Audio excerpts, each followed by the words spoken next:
kiss for you.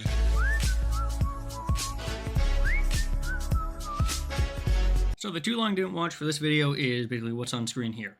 Old game, let it be old. New game, let it be new. Something like XDefiant is trying to be an old game. Let it have the old game things. Let it have that sort of feeling that you want from an old game. Don't try and shove new game elements and new game stuff into it if that's not what it needs. Similar with the new game. The finals, for example, is a new game. Don't try and shove, team deathmatch and, capture the flag and all this other crap into it if it doesn't need it, if it doesn't work like that, right? If you want an old game, like XDefiant is trying to be, let it have those things that an old game has. That Modern Warfare 2, that Modern Warfare 3, and that kind of stuff had. If you want something that's new, like the finals, let it have some of that new elements. Let it have that destruction. Let it have that objective play. Let it have that way it handles, guns and classes and stuff. And the kind of limited game modes that it offers. Let that new stuff shine through. And with an old game, let the old stuff shine through. Don't try and homogenize everything into this goop that's just everything's the exact same. And that's really why I like something like XDefiant, for its ability to feel that like that old game that feels good and feel, let's say, boring or tuned down compared to something like the finals. That's more energetic, more breath of fresh air, more exciting. Something like that, while it is going to be exciting and interesting, might not actually be something that over the long term is really going to sustain a player base, because something that's new and exciting is only new and exciting for as long as, season 1, for example. And then after, people kind of get bored of whatever's happening and they kind of leave. The reason COD worked and the reason this is working are pretty similar. They offer something that only they can offer. I don't want something that's crazy and revolutionary and, nuts and not optimized at all and not balanced at all and kind of like not tuned well. This game is, to many people, would say boring and generic, but to me it's very smooth. It's very fun. It's very playable. And that's really what I think I was missing in a lot of games like Modern Warfare 2, which felt very modern in a lot of ways, but also didn't feel very fun. And so I'd rather have something that's smooth and boring and technically generic, that's fun to play and works well and is pretty balanced, rather than something that's less so. Alright, today we're looking at XDefiant, specifically why I spent a bunch of money on this game everyone seems to have forgotten. So, first thing, I want to kind of split this into like 3 or 4 sections here. In terms of like talking about what I bought into XDefiant for, and the first one to start off is maps. The best comparison you could kind of make is something like Modern Warfare 2, because that was the most recent one before Black Ops 6 is coming out. The maps in something like the Modern Warfare series are, in my experience, not very good, because they involve a lot of camping, a lot of kind of huddling in a certain space, waiting for kill streaks and stuff. Aren't really conducive to a very fun play style that I'd like to do. I much more prefer something like the Black Ops 4 rather than something like the Modern Warfare series when it comes to map design. On that note, sorry, this screenshot's a little hard to see, but it has all the maps here. XDefiant effectively launches with 14 maps plus an additional 3 maps coming in the Season 1, right? But all these maps are distinct visually. All these maps are relatively good for a variety of different kind of play styles, even though snipers are really strong right now. Snipers work for basically all these maps. A lot of the different classes work for a lot of these maps. And so it's overall a really well designed map structure that not only feels unique, every map feeling unique, but also every map feeling like it has enough opportunity for both attack and defense kind of thing, compared to something, again, like the Modern Warfare 2 maps, which kind of feel very catered to a certain kind of play style, right? A lot of the maps are, houses and indoor spaces and spaces that kind of restrict movement and sightlines in a lot of ways, so it's very hard to see enemies and stuff. And that also kind of leads into the whole seeing enemies, which feels like kind of an important thing to deal with here. Like being able to actually see the enemy and see what's happening is kind of important, right? So for this enemy, bad screenshot again, this enemy is clearly visible, right? They have a red outline, they have a red name and a health bar above them. They're very clearly visible in this space. A lot of the time you'll get, either because of all the clutter around the map or the kind of hiding spaces, or because of what they're wearing, you get very hard to see characters, and that hard to see characters feels very unfair when you get shot from behind and you don't know what the heck's happening, right? Every time in this game when you die, okay, that character killed me because that character's right there, because you can see them. Intel suit and wall hacks and that kind of thing that people aren't really super happy with. I definitely think those could be tuned. But ultimately, I like the fact that at a consistent basis, you're going to be able to tell where players are. So I really like that.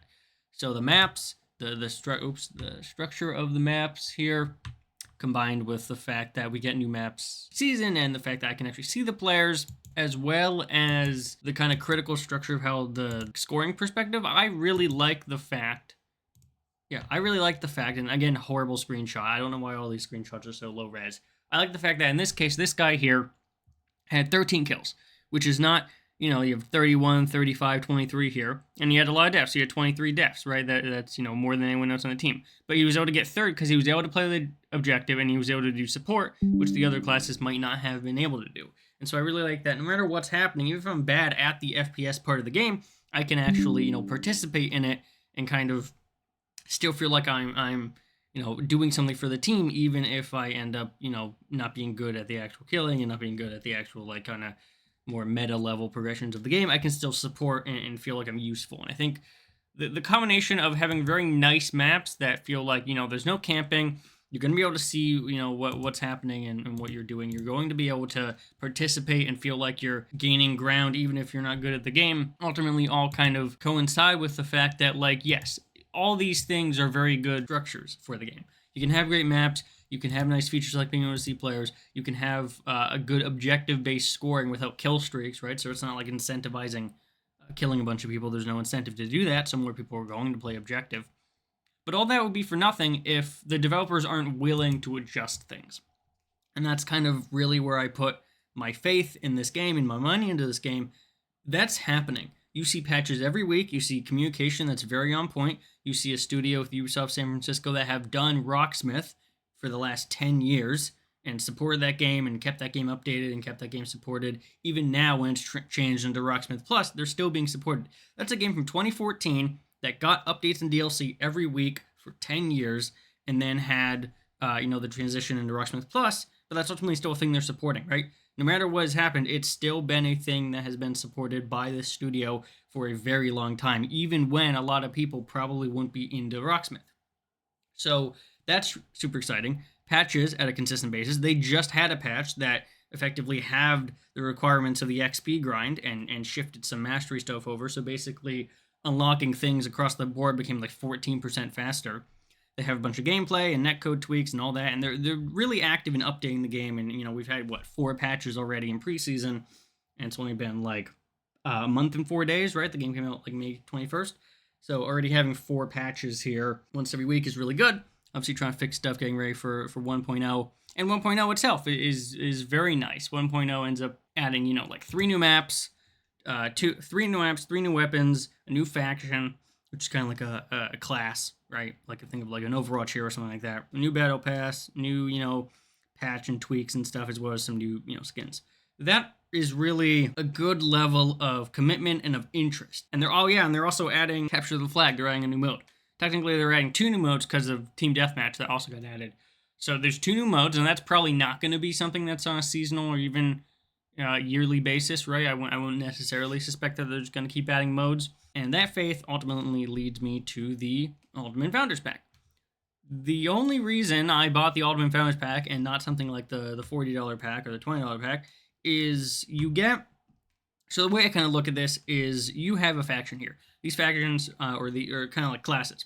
You can either grind the games in order to basically unlock that as like a major challenge, and then it unlocks the faction for free. You don't have to buy a battle pass or anything like that. You can just grind the game. I think it's like 600,000 experience, which is like not that much. I think in my first couple hours I was able to get like 40 or 50,000 experience, and so that's the faction early unlock for the preseason. That's like $10, and then the 4 year 1 factions. In this case, the GSK is coming up. That's the other faction. I unlock all those immediately because I bought this, but that's, okay, 10, 4 here, that's 50. So I look at this as like, okay, that's 10 here, that's 40 here, that's $50 automatically. And then, the 5,000 coins may or may not be useful. That's technically another $50, so it's $100. The weapon boosters and stuff are also about $10, and the preseason battle pass is $10, so that's $120. My real worth here is that year 1 faction sort of collection and the ability to do that. And that's $50, and I'll be like, okay, $50 for that. Get some boosters, get a battle pass, and that's, good value for that $70 because of the factions. They're kind of like classes. They kind of allow for a pretty good, variety of playstyles. You have stuff like the Cleaners, which is, an incendiary drone, the Firebomb, the kind of like active fire bullets and that thing. And then you have the Phantoms, which have more health Not everything is standardized, so like these will have more health so they can survive more hits. You'll have something like the healing faction that, you know, active healing, which is also relatively, I would say, more hero shooter like than something like a Call of Duty, because you have the ability to heal. So unless you're dying immediately from snipers, you feel like you kind of have a good grasp. And then you have the Intel suit faction that has Intel suit factions that renders you invisible, that, you know, shows all the stuff that doesn't appear on minimap, that kind of thing, the good stuff. And then you have DedSec, which is the new faction here, hijacking, you know, hijacks enemy abilities so they're not all destructive, and deploying a spider bot's basically a stun. And stun's really nice because it's basically, hey, stop moving kind of character. We're not sure what the GSK is. It looks probably more like a Phantom, like another kind of like tank class, because we have healing, two kind of not classes, and then like these kind of are pretty similar, right? The cleaners and the DedSec are kind of like assault classes. We have stealth, healing, and tank, so another tank would definitely make sense. And then we have things like, you know, the battle pass. And the battle pass, I actually think, like, obviously the preseason one isn't great, but there's some, you know, cool stuff in here. The starter rewards here for like the anarchy, that's a pretty cool skin. And, you know, the gun skins, I think, really where this is going to be good. You're not going to be able to see your player character much, but, you know, like looking through here, like, you know, that gun skin's pretty neat. That gun skin's pretty cool. That Lux for the P90 is pretty neat. And you also get, you know, X coins, which can be used for stuff in the shop. There's also a level. I do like this leveling thing. It kind of just has that sense of progression of like the more you play, the higher level you're going to get, and that, you know, kind of shows off how much you're playing the game. And it just feels really rewarding to continue to go up a level. And obviously you get, you know, I'm not sure what you get for a level. A lot of the time you'll get, you know, more experience when you level up, which brings me to the challenges. You'll see major challenge here. That's basically just how you unlock the major factions. You have your base challenges, and this is how you unlock guns, right? So you can do like, you know, 10 assault rifle kills, 30 to 20 assault rifle headshots, and that kind of thing. And then you can unlock more faction characters, right? So you'll get one per. You'll get like whatever the one is for green or for the other one, and you'll have to unlock green in these by doing the abilities. So like the incendiary drone is one of the cleaner's abilities. Get 50 kills with that, you unlock this character. Characters are basically just pretty much visual, other than, you know, getting the achievement and unlocking them. But they are nice to have, because what you don't want is having, you know, all the same character running around, having like 6 the same phantoms, which people still end up doing. But it's just nice to have some variety in that. So these are primarily cosmetic. They might change in the future, but right now that's what that is. And so as you can see, I don't play Echelon because I don't have any of these unlocked. And I'm making my way to Gorgon, which is block damage. And so I really like that kind of progression of like you actually get characters on a progression scale. Now obviously they're just visual and they're visual for other people, but they are nice to kind of see and unlock, as well as, you know, different weapons and stuff. And so it's a very nice kind of supply of challenges that you can kind of work your way through and all that. And so I ultimately think that if you're going to check out this game, again, it's free. You just download through Ubisoft Launcher or PS5 or Xbox, and you can play. There's crossplay and input matchmaking, so if you don't want to play with people on mouse and keyboard, you can, you know, basically check that box on for input-based matchmaking. There's also no, you know, skill-based matchmaking, so a lot of people don't like skill-based matchmaking. So when you're out in the higher ranks that aren't the welcome playlist, you do get, you know, the all playlists kind of here. You do get, you know, random people basically at random levels. A lot of people like that. Some people don't, but it was one thing that kind of sold the game on, was, hey, no skill-based matchmaking. You're not going to be matched with people that are your own skill level. It's not going to be that kind of thing. So ultimately, I do like that. For the people that like that, I'm still in the welcome one just because I get games quicker that way, to be honest.